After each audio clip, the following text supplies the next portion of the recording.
hard to believe, but Barbara Walters is in her final season at The View after a career as a trailblazer. First at NBC's Today Show.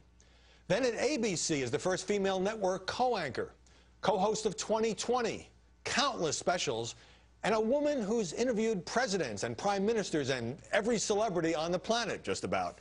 But I think I've detected a change in tone at her highly popular daytime show, so I began with that when I visited the Manhattan offices of The View. Barbara Walters, thank you for letting us into your luxurious dressing room. With no window, yeah. Nice curtains, though. Yeah, we cover everything up with curtains, yeah. During the national melodrama over the government shutdown and this fierce debate over Obamacare, I didn't see much of that on The View. Has Washington politics just gotten too boring? The View, as I sometimes say to them, is not Meet the Press. The View is a daytime show. A lot of people do get their news from The View, but it's supposed to be entertaining, upbeat. I didn't think the shutdown was either entertaining or upbeat. It definitely, some people might have said it was entertaining, but it was anything but upbeat. You do these water cooler topics, breast implants, the Kardashians. You did one on doing it on the first date. I don't remember that. Certainly not talking about me. Now, you know, The View will take subjects in the news, and people do watch it, and if they haven't seen the news in the morning, they do get their news. But that's not what the show is about. When I created it, it was supposed to be different women of different opinions, maybe different generations, getting together and talking the way you wish you could at home, but you're too busy doing the dishes. It was not a news show per se. But in the past, you've had a political impact during campaigns. You've had presidential candidates on. We've had the president on. We've had, we've had John McCain on. Would you like to have Ted Cruz on? Sure. Yeah. But it's not a political show. It was never meant to be. The fact that you can have a daytime show and do newsworthy subjects, that was what was new. And also the fact that you could have women together, and now we have an occasional man. It's very nice of you to open up the gates for those of us of the other gender. It's every once in a while we try to give you throw us a bone, a little something. But the fact that you can have primarily women discussing, arguing, disagreeing, live. That's what was new about this show. And now a lot of programs, I think, have copied us. I mean, I tune in and everybody's sitting around a desk and everybody's talking and everybody's smiling, and I think The View. I guess that makes you have to work harder because you've got competition in the franchise that you've basically created. I guess I did create The View, but now I turn on and I see, everybody from Katie to Ellen to Megan. Oprah has her own channel, but people forget, some of your younger fans may forget, in 1976 you became the first female co-anchor of a network newscast with Harry Reasoner, and you were miserable. Well, it was not my finest time. Harry Reasoner, who was a fine newsman, did not want a partner. A. B, if he was going to have a partner, he certainly didn't want a woman. So I have the distinction of being the first female network newscaster. But I was a failure, and it was a terrible period in my life. I thought I was drowning with no life preserver. I was, at that point, a single mother. It was a very tough time, and it's taken a long time before a woman is accepted on a network news program. My fine colleague, Diane Sawyer, is. I think it's fair to say you've bounced back as well. Just one more thing on politics. I'm okay. All right. I'm okay. Having interviewed every president since, what, Herbert Hoover? No, Abraham Lincoln. If you're going to get tough with me, then do it. Do it right. Is there anything that bothers you about D.C.'s current dysfunctional culture, or just the intensity of the criticism of President Obama, whether you agree with him on everything or not? Look, with the advent of cable, everybody has an opinion. What bothers me in a separate way is that there are no news magazines anymore except for 60 Minutes, which is in a protected time period, which means you cannot put a drama opposite or a Miss America opposite. You know what I'm saying? You were a staple on 2020 for so many years. 2020 now is not the news magazine that it was. It's very popular, but it's much more theme and crime oriented and so on. The news magazine per se doesn't exist, so that the kinds of interviews that I did, I would probably put them on Good Morning America. We don't have the same programs, and we don't have the same need for those in-depth political interviews that we used to have. Do you say that with a touch of sadness? Because that was your bread and butter. Well, I mean, you can do it on your show. You are blessed.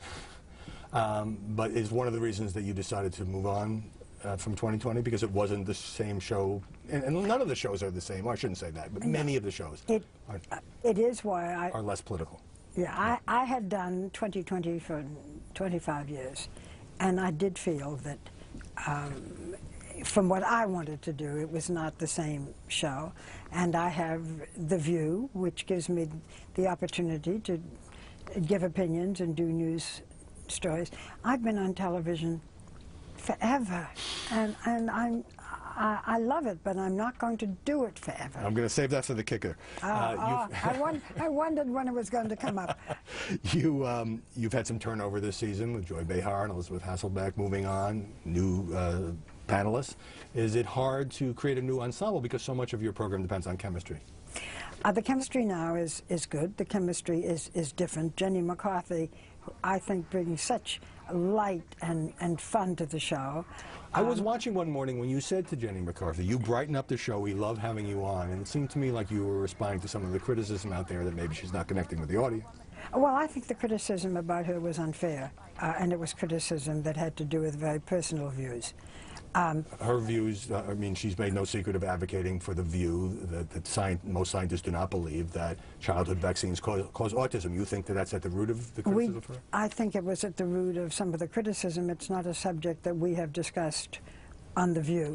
I chose Whoopi Goldberg to be on The View, and I think it was a very good choice. It gave her a whole new aspect for her career, and the chemistry on the show is important. It does have to, it's not just 4 people arguing or 5 people arguing with each other.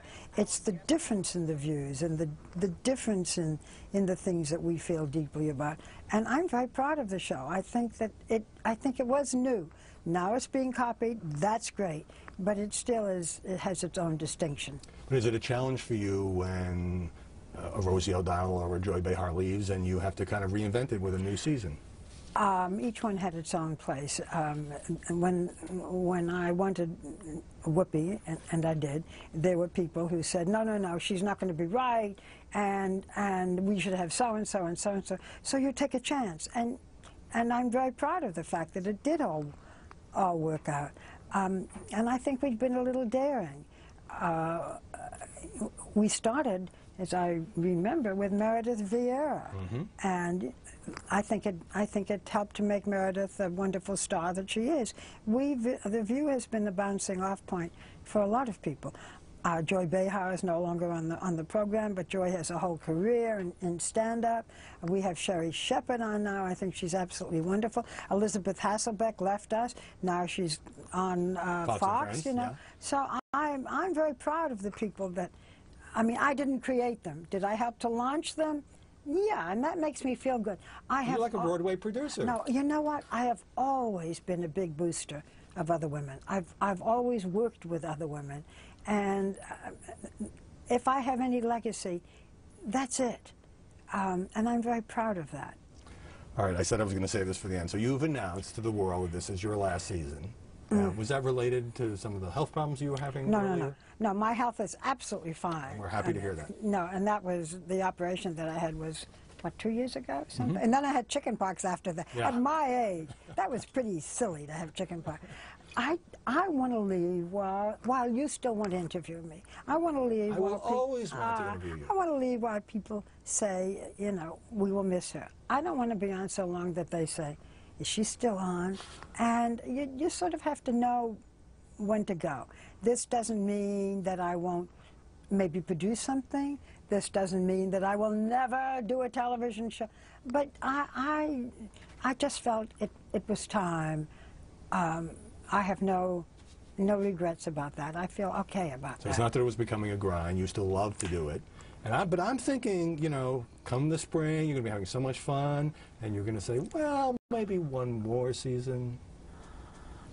No, I remember, and I love Frank Sinatra, and I remember that he wasn't going to sing anymore. Remember? And then he did. And then he did. And then he did another concert and another. I don't want that to be me, you know. And when I go, I will go. Will I ever do another program? Sure. Will there ever be another opportunity? I feel great. I look okay. But I just don't want it to be, she's still doing it, she's still grinding it out. That's an unhappy feeling for me. So this is the swan song. Yeah. Barbara Walters, thanks very much for sitting down with us here.